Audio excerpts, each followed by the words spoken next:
आज हम डिस्कस करने वाले हैं लॉज ऑफ एक्सपोनेंट्स को, जिसे इंडिसेस भी कहते हैं। प्रीवियस वीडियो में हमने डिस्कस किया था रूट्स एंड एक्सपोनेंट्स को। वहाँ पे मैंने आपको बताया था कि अगर किसी नंबर की पावर 1 हो तो वो नंबर एज इट इज़ आ जाता है, और अगर किसी नंबर की पावर 0 हो तो इक्वल टू 1 होता है। अगर आपने रूट्स एंड एक्सपोनेंट्स से रिलेटेड मेरी वीडियो नहीं देखी तो उसका लिंक आई बटन में मेंशन है, आप वहाँ से वो वीडियो देख सकते हैं।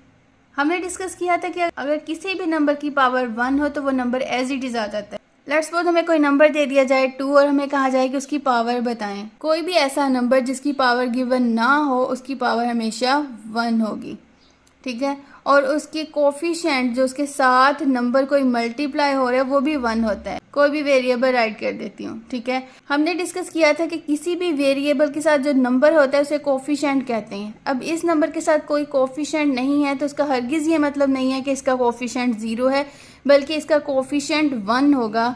1 इसके साथ मल्टीप्लाई हो रहा है, और अगर इसकी पावर पूछी जाए वो भी 1 होगी, ठीक है। तो इसी तरह अगर किसी नंबर की पावर 1 आ जाए तो वो नंबर एज इट इज़ हम राइट कर सकते हैं। और अगर कोई नंबर हमें गिवन हो और पूछा जाए कि उसकी पावर और कोफिशिएंट बताएं तो उसकी पावर और कोफिशिएंट दोनों 1 ही होंगे। देखते हैं सेकेंड लॉ को। किसी भी रियल नंबर की पावर 0 हो तो वो इक्वल टू 1 होता है। ये रूल आपने जहन में रखना है। ये कोई भी नंबर हो सकता है, छोटे से छोटा नंबर या बड़े से बड़ा नंबर। लेट्स सपोज यहाँ पे मैं राइट करूँ 10। अगर 10 की पावर 0 करूँ तो ये 1 के इक्वल होगा। 100 की पावर 0 अगर हम ले लें वो भी 1 के इक्वल होगा। लेट्स सपोज यहाँ पे मैं कोई नंबर राइट करूँ 296 multiply 200 divided by 360 whole power 0। तो सबसे पहले आपने इसकी पावर चेक करनी है। यहाँ पे पावर 0 है तो डायरेक्ट आपने इसका आंसर 1 राइट कर देना है, ना कि इससे पहले आप सॉल्व करें और फिर आप इसकी पावर देखें, तो वो बहुत लंबा प्रोसीजर हो जाएगा, ठीक है। कोई भी वैल्यू अगर आपके पास इस फॉर्म में गिवन हो तो सबसे पहले आपने इसकी पावर चेक करनी है। अगर तो पावर उसकी 0 है, बेशक वो जितना मर्जी बड़ा नंबर हो, तो वो इक्वल टू 1 आएगी, ठीक है। आई होप ये क्लियर हो गया होगा। यहाँ पे एक और बात हम डिस्कस कर लें, ये जो हम एक्स वाई या कोई भी वेरिएबल यूज़ करेंगे ये रियल नंबर्स हैं, ठीक है। एक्स वाई जो है वो रियल नंबर्स हैं। यहाँ पे हम एम एंड एन को हमने डिस्कस किए हैं, एम एन आर इंटीजर्स। अब हम डिस्कस करते हैं कि x raise to power minus n को हम राइट कर सकते हैं 1 over x raise to power n, ठीक है। लेट्स सपोज यहाँ पे मैं कहूँ कि 5 रेज टू पावर मैंने -3 राइट करना है, तो मैं क्या करूँगी 1 over 5 as it is write कर दूँगी।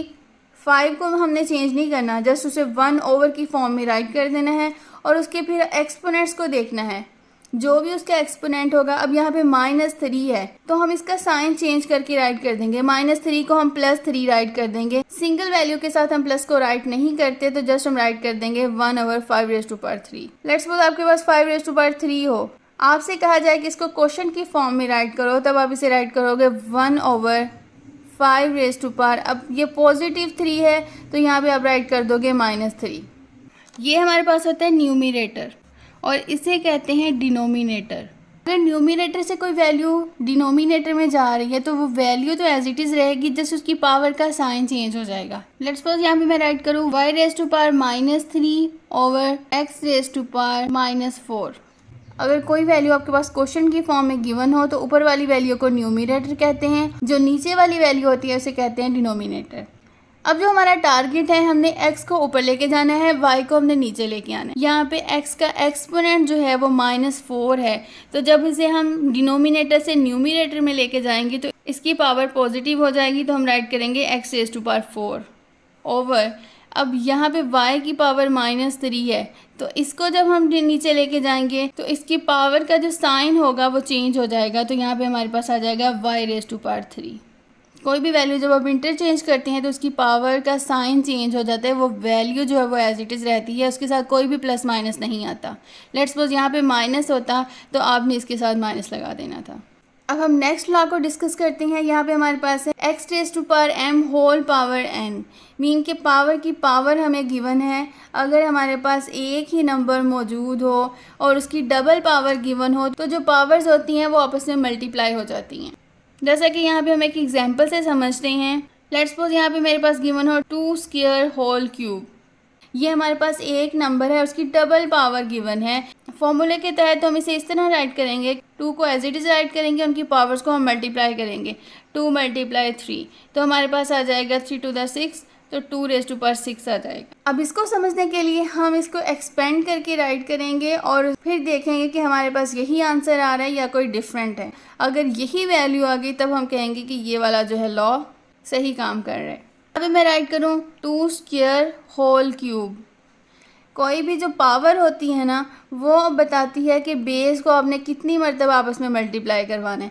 अब 2² को हमने 3 टाइम आपस में मल्टीप्लाई करवाना है, तो हम यहाँ पे राइट करेंगे 2² मल्टीप्लाई 2² मीन कि हमने इसकी एक्सपोनेंट 3 था तो 2² को हमने 3 टाइम आपस में मल्टीप्लाई करवा लिया है। अब 2² को हम राइट कर सकते हैं 2 × 2, तो जहाँ भी 2² है उसकी जगह आप राइट कर देंगे 2 × 2, तो यहाँ पे हम राइट कर देंगे 2 × 2, इस स्क्वायर की जगह हम राइट करेंगे 2 × 2 और ये मल्टीप्लाई एज इट इज़, और इसकी जगह भी हम राइट कर देंगे 2 × 2।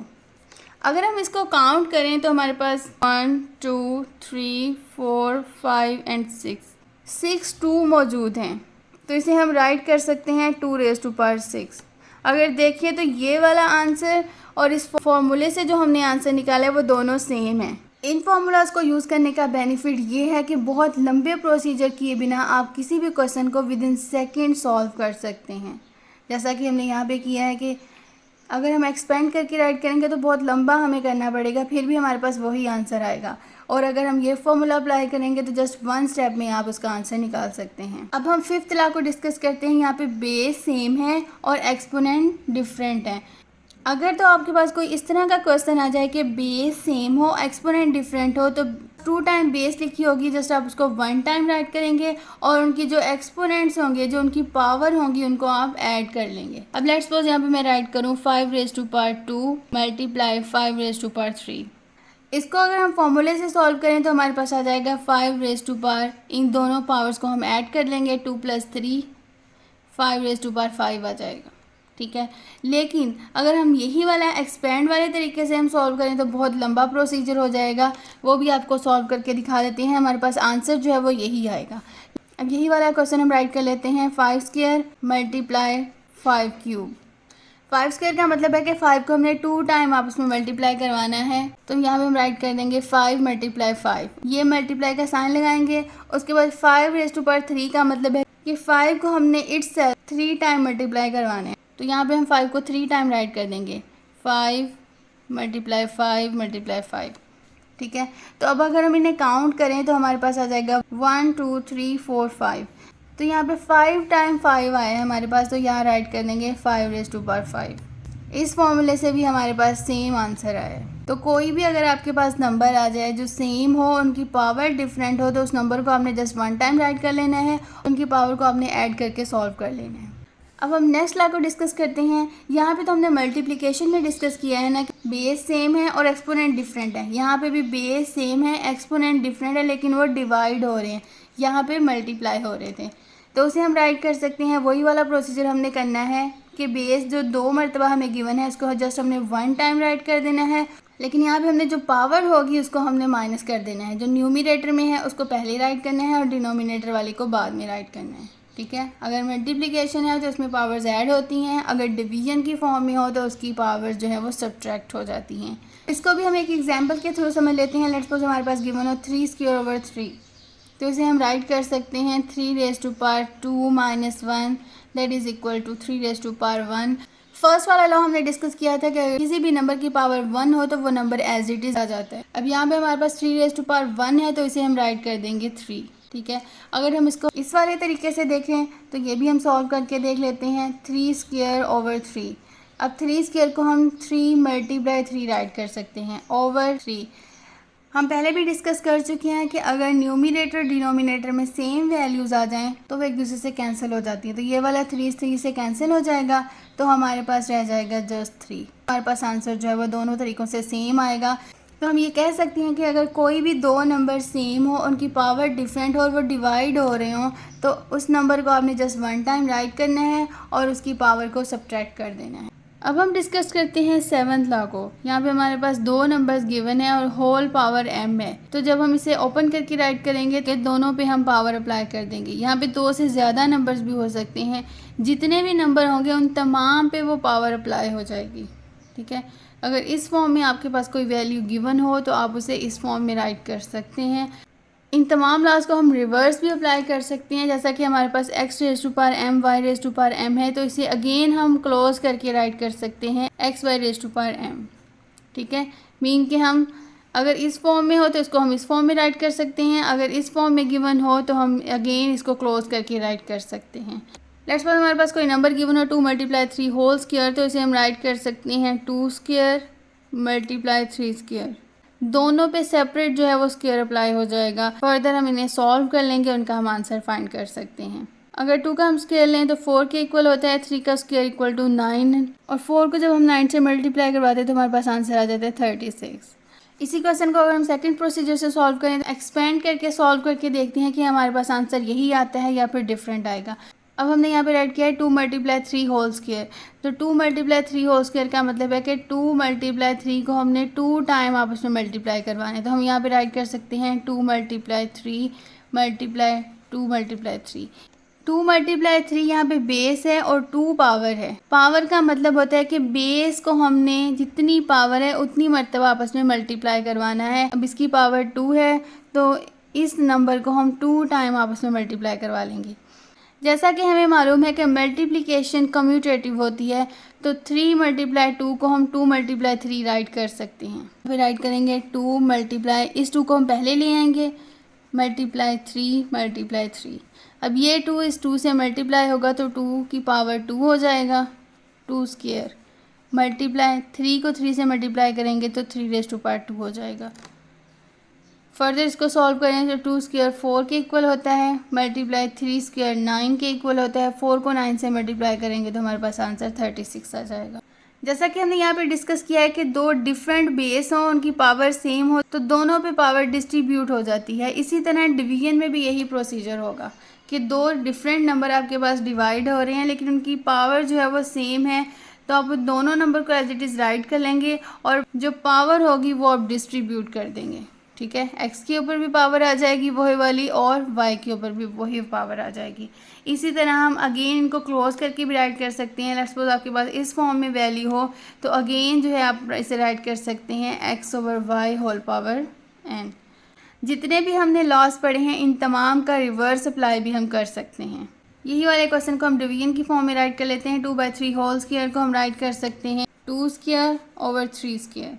2 का हम स्क्वायर लेते हैं तो 4/3 का स्क्वायर 9 के इक्वल होता है। 4/9 जब आपके पास गिवन हो तो इसका मतलब है ये आपके पास डिवाइडेंट है और ये डिवाइज़र है। 4 को रूट के अंदर रखना है और आपने 9 पे डिवाइड करना है। ठीक है, कोई भी वैल्यू आपके पास गिवन हो जो न्यूमरेटर होता है वो हमेशा इसके अंदर होता है जो डिवाइडेंट कहलाता है। ठीक है, और 9 इसका डिवाइज़र होगा। जब हम इसको सॉल्व करेंगे तो हमारे पास वैल्यू आ जाएगी 0.44 एंड सो ऑन। 0.44 हमारे पास आंसर आ गया। ठीक है, इसको अगर हम एक्सपेंड करके राइट करें तो 2/3 होल स्क्वायर को हम राइट कर सकते हैं 2/3 × 2/3। इसका एक्सपोनेंट 2 है तो मीन कि हमने बेस को 2 टाइम आपस में मल्टीप्लाई करवाना है। तो अब ये वाला 2 इस 2 से मल्टीप्लाई हो जाएगा और ये वाला 3 इस 3 से मल्टीप्लाई हो जाएगा। तो 2 को जब 2 से मल्टीप्लाई करेंगे तो 2 रेज़ टू पावर 2 आ जाएगा divided by 3 raise to power 3। यही वाला सेम वही चीज़ बन गई है और इसको अब जब हम सॉल्व करेंगे तो हमारे पास 4/9 आ जाएगा। अगेन इसे सॉल्व करेंगे तो हमारे पास वैल्यू आ जाएगी 0.44। आपने ये वीडियो फुल फोकस और कंसंट्रेशन से देखी है तो आई होप ये लॉज आपको अच्छे से याद हो गए होंगे। आपको किसी भी किस्म की कोई रट्टा लगाने की ज़रूरत नहीं होगी। इस वीडियो को देखने के बाद भी अगर लॉज ऑफ लॉगरिथम में कोई कन्फ्यूजन है तो अगेन आप इस वीडियो को देखें, जो भी कन्फ्यूजन होगी वो आपकी कवर हो जाएंगी। इंशाल्लाह नेक्स्ट लेक्चर में हम लॉज ऑफ रूट्स को डिस्कस करेंगे। अगर हम ऐसे रिलेटेड मज़ीद वीडियोस को देखना चाहते हैं तो मेरे चैनल को लाइक करें, सब्सक्राइब करें और शेयर करें और बेल आइकॉन को प्रेस करें ताकि न्यू आने वाली वीडियोस का नोटिफिकेशन बर वक्त आपको मिलता रहे। इंशाल्लाह मिलते हैं नेक्स्ट वीडियो में, तब तक के लिए अल्लाह हाफ़िज़।